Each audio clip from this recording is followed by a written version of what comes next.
Today we're going to be having a look at classic olive cone Christmas lights. I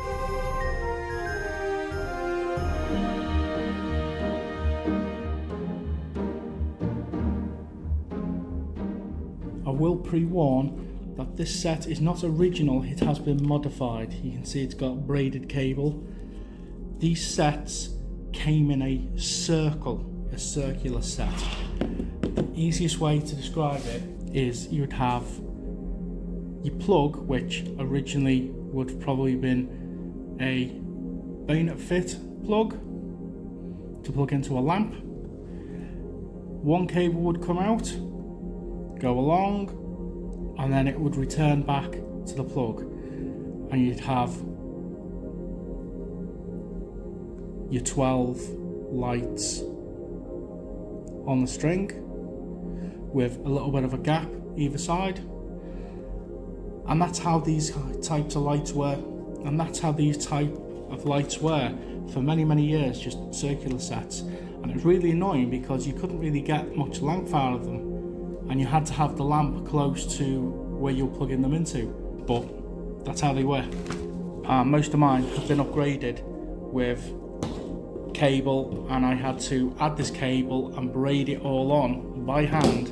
It takes a long time to make it a straight set. So you see all this cable has been added on, and this is where still got to do that properly and solder it. I didn't have any solder at the time, but this is where the original cable starts. So that's how much extra has been put on. That is literally, that's how much you had before the first bulb. Crazy. So the basics. This is generally the most common style. These bulb holders come in a drab olive colour and like a burgundy colour. You could get them in plain dark green or black. They are generally the same. These berries are for you to attach them to tree branches. So you pull the berry down and then you put your tree branch through like that, and then you pull the berry up and it holds the light in an upright position or down position, whichever way you want to do it. Bulbs are screw in, I believe they are E10 if memory serves. They're C6 in America. These metal bulb holders inside, you can see the teeth that bite in to the plastic. This is Bakelite, I believe, and these can pop out. You can push them down, but you run the risk of cracking that piece of Bakelite in the bottom. So you have to be very careful. And I generally just use a screwdriver and push the sides down slowly but surely. There's two cables inside. One is soldered to the very bottom. You've got the terminal down there that has one of these cables soldered to it. The other cable is soldered to the side of this screw cup. I will leave a link in a video below to another Christmas light YouTuber called C6 Lights. He's American, and he has come up with a little tool that you can use to not only push these bases back in but also remove them, and it's well worth a look. Other problem you find is that these bulbs get quite warm on modern electric, and the solder can get soft and it can come away from the terminal in the bulb holder, and then your lights go off and you go, oh, what's gone on there? And then you go round and then you're screwing your bulb tighter and tighter and tighter, and the solder just gets completely flat and doesn't go anywhere near the terminal. This bulb has been resoldered, but I've melted the original solder and added a piece of fresh solder on it to make a good fresh contact, so you don't have to screw it in as far. You can see there's still plenty of screw thread on there to screw it down more if it needed it. Now that issue is from these lights. I don't think these lights like modern electricity, and I think the biggest Achilles heel is just running these lights as is. There's no fuse bulb on these, so when several bulbs fail, it can cause a cascade failure that makes all the lights go. And if you're not watching them or monitoring them, you can lose every single bulb, and the spares are expensive these days. So all of my classic lights like this, and here's your big top tip, always run them with one of these. It's a dimmer plug. It plugs into a standard outlet, and you can plug another light in there, specifically Christmas lights. And this dial you can adjust. That's full power, full brightness. That makes them just really, really dim. It's not fully off. As you can see, the dial doesn't go all the way to the end of the dots. I usually have it about the 11 o'clock position, and they're plenty bright, and it just runs them a lot less harshly. They're still just as nice, but they also give them more legs because you're running them cooler and you're not getting overheating issues, and you make your lights last a bit longer, your classic lights. Now, these bulbs are 20 volts, and can't quite see what that is. It says, is that 0.15 amps? See what this yellow one says.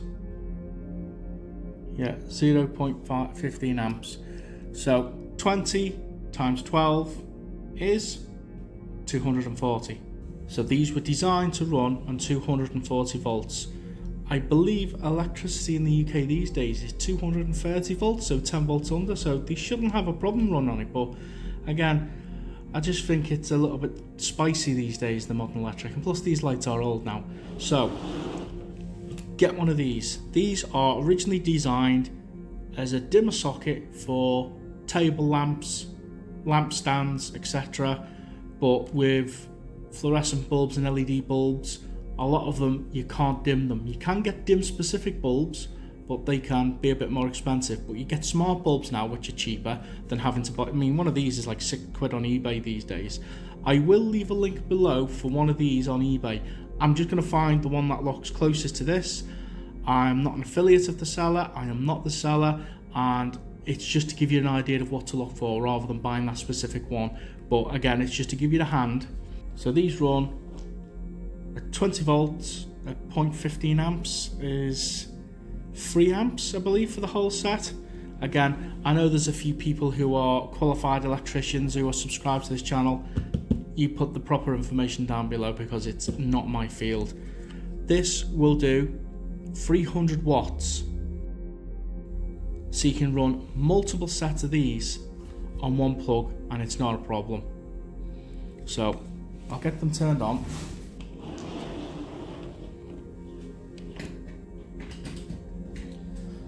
So let me just get it to the voltage I like. See, that's generally the brightness I run it at.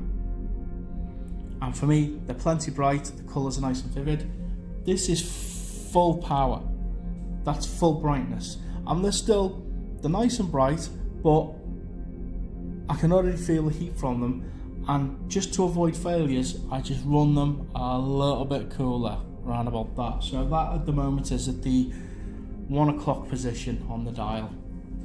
This is 5 o'clock, that's 1 o'clock, and that is all the way down to what looks like 8 o'clock on the dial. And you can still see they are still on, they're just extremely dim. So first things first, if you've got a set of these which work, get a dimmer plug and it'll make them last longer. If you've got a set of these that you haven't plugged in for a long time, again, get a dimmer plug, turn it down to about 12 o'clock, and then if you've got any blown bulbs, you're not going to put a strain on the rest of the bulbs which will force them to pop.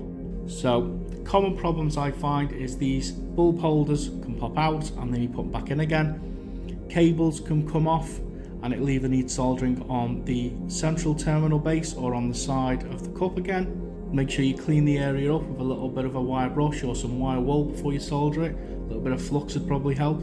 Bulbs that get a little bit warm, which requires you to add a little bit of fresh solder. Might be able to find one that's a little bit squashed. Ah, there you go. Look at that. That's what happens. You can see it's been squashed down.